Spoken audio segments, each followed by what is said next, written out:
Sa gitna ng mabilis na pagbabago sa mundo, nananatili ang ating misyon, ang ibahagi ang mensahe ng hindi nagmamaliw na pag-ibig ni Hesukristo para sa lahat. Hatid sa inyo ang pinakabagong kaganapan sa gawain ng Far East Broadcasting Company Philippines. Tampok din ang mga kwento ng totoong buhay na binago ng Diyos. Narito si Dan Andrew Cura sa The President's Report. I always think of Hebrews 11, I think it is, where the scriptures that talk about the heroes of the faith in those days, and I think there should have been one written for today, because there are many people that would be mentioned in that, and I think of Livingston and of Stanley and of Hudson Taylor in China, and I feel that for sure Bob would have been included in that list of heroes of the faith.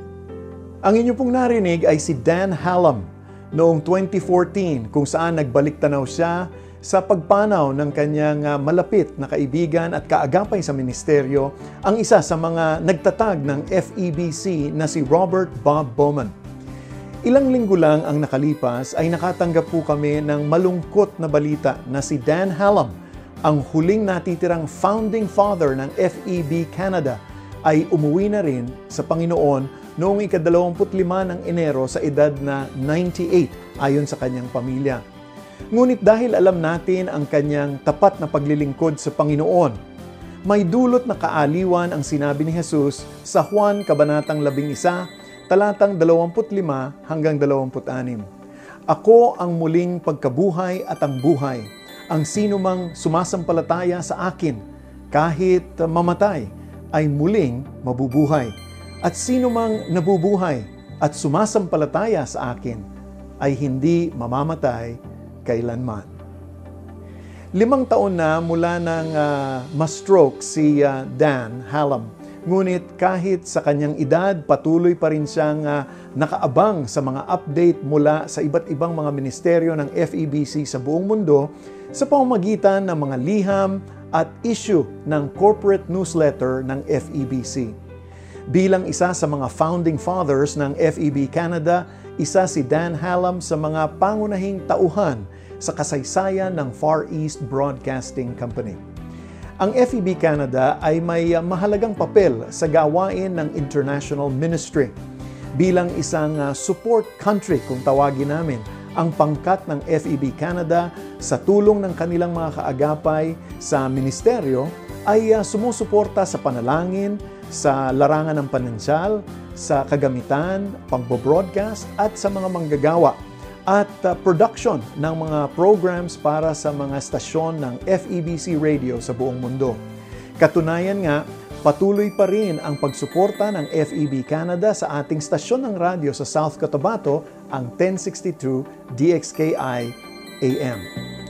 Ngayon, samahan niyo po ako sa pag-alala sa buhay ni Dan Hallam sa kanyang paglilingkod sa Panginoon sa pamamagitan ng ministeryo ng FEBC sa bansang Canada. Ako po ang inyong kaibigan, si Dan Andrew, at ikaw ay nakikinig sa programang The President's Report.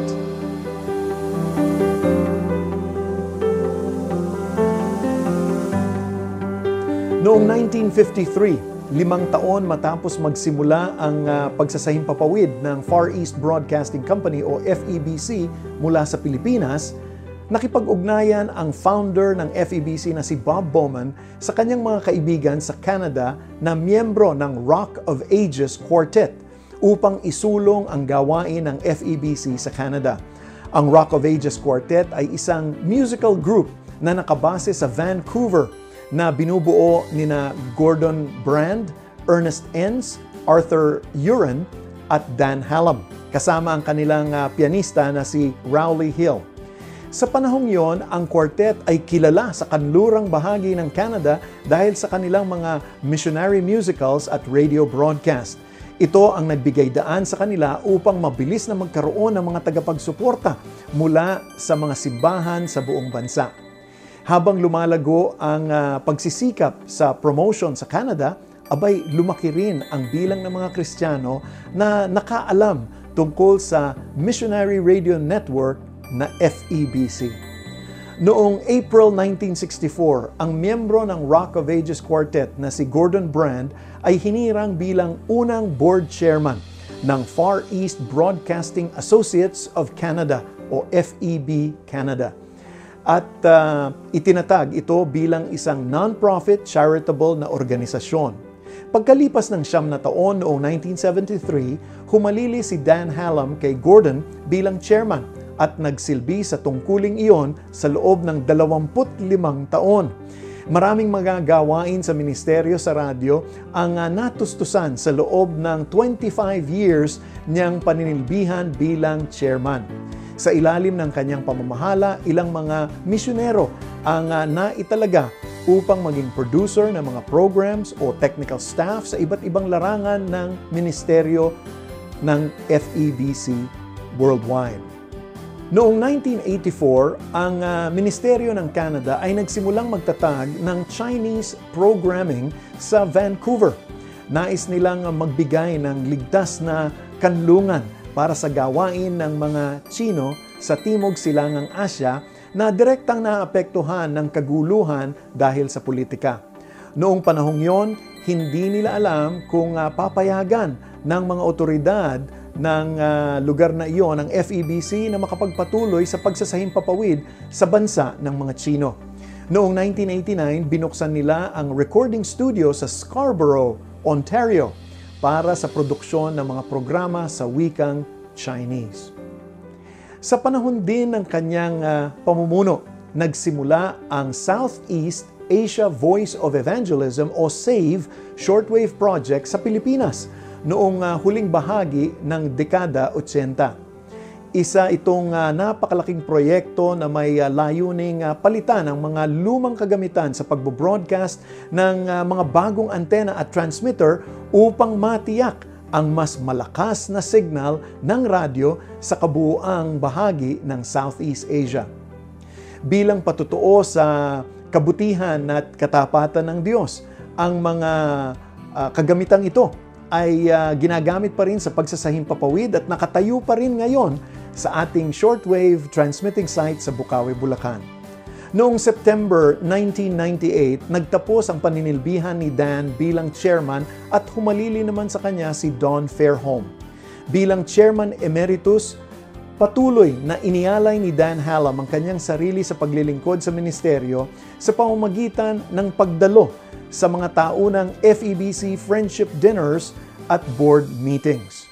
Gaya ng sinabi niya sa 50th anniversary issue ng Broadcast News magazine ng FEB Canada, sinimulan namin ang gawaing ito nang may $1 lamang sa aming bangko at ngayon ay kasabay na namin ang Estados Unidos sa pagbibigay sa ministeryo ng FEBC International. Sa pamamagitan ng pananampalataya, pinagpala ng Diyos ang ating ministeryo sa Canada. Kaya masigasig pa rin akong nagbibigay pinansyal ng tulong at siyempre ang aking oras. Para sa amin dito sa FEBC, karapat-dapat lamang din na si Don Hallam ay maisama sa listahan ng mga ulirang mananampalataya dahil sa kung paano siya nanatiling tapat sa Panginoon at sa kanyang tungkulin. Higit pa sa paggamit niya ng kanyang talento sa musika at galing sa pamamahala upang maglingkod sa Panginoon, ay ipinakita rin niya ang habag na taglay ni Hesukristo para sa mga nangangailangan ng tagapagligtas. Tiyak na mamimiss po namin siya, ngunit pinupuri namin ang Diyos dahil sa ehemplong ipinakita ni Dan Hallam.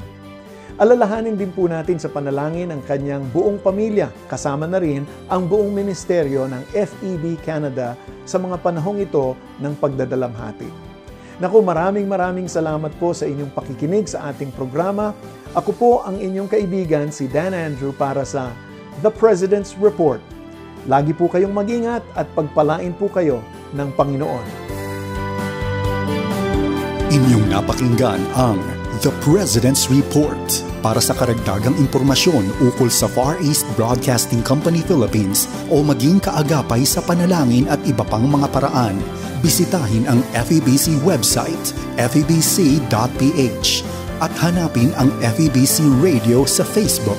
Maraming salamat sa iyong pag-agapay at pagpalain ka ng Panginoon.